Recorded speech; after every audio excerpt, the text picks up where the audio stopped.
సికింద్రాబాద్ లో ఓ ప్రైవేట్ ఆసుపత్రిలో ఘరానా మోసం బయటపడింది. డాక్టర్ వేషధారణలో వచ్చిన ఓ మహిళ రోగి వద్ద ఉన్న బంగారు ఆభరణాలను చోరీ చేసింది.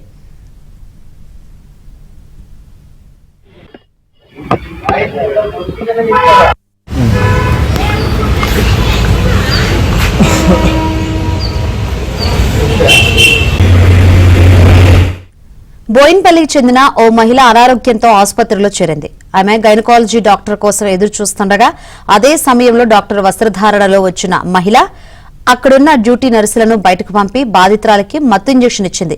నిద్రలోకి జారుకోగానే ఆమె ఒంటిపై ఉన్న 10 తులాల బంగారు ఆభరణాలు చోరీ చేసి అక్కడి నుంచి వెళ్లిపోయింది.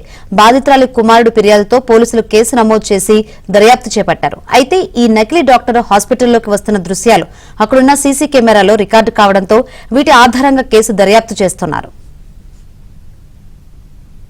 మేము యశోద హాస్పిటల్ సికింద్రాబాద్ లో నిన్న అడ్మిట్ అయిన ఉండే మా మదర్. మేము గైనిక్ డాక్టర్ కోసం వెయిట్ చేస్తా ఉండే. సో మేము వెయిట్ చేసే టైంలో అరౌండ్ 12:30 బిచ్ లో ఒక లేడీ డాక్టర్ వచ్చింది with stethoscopes and everything in hand. వచ్చిన తర్వాత తన రిపోర్ట్స్ అడిగింది, మా మదర్ రిపోర్ట్స్ ఇచ్చాము. రిపోర్ట్స్ ఇచ్చిన తర్వాత తను బయటికి వెళ్ళేసి మళ్ళీ వచ్చి మా మమ్మీతో కొన్ని క్వశ్చన్స్ చేయాలి. మీరు బయట వెయిట్ చేశారు అన్నారు. నేను మా మామయ్య ఉండే ఇద్దరం హాస్పిటల్లో. మేము ఇద్దరం డోర్ బయట నిల్చొని ఉండే.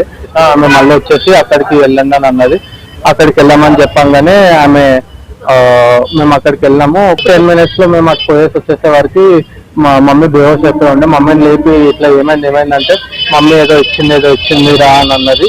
అది ఏంది అని చూసాం. చైన్ చూస్తే చైన్ లేదు, కమ్మలు చూస్తే కమ్మలు లేవు. బయటకు వచ్చి నర్సింగ్ స్టేషన్ వాళ్ళని అడిగితే వాళ్ళు కమ్మల్లో ఏమి చేసి ఇచ్చారు అది అని అడిగితే మాకు తెలియదు అని అన్నారు. ఆమె ఎవరో డాక్టర్ వచ్చింది కదా అంటే ఆమె ఎవరో మాకు కూడా తెలియదని వాళ్ళు చేయలేదు చేస్తున్నారు.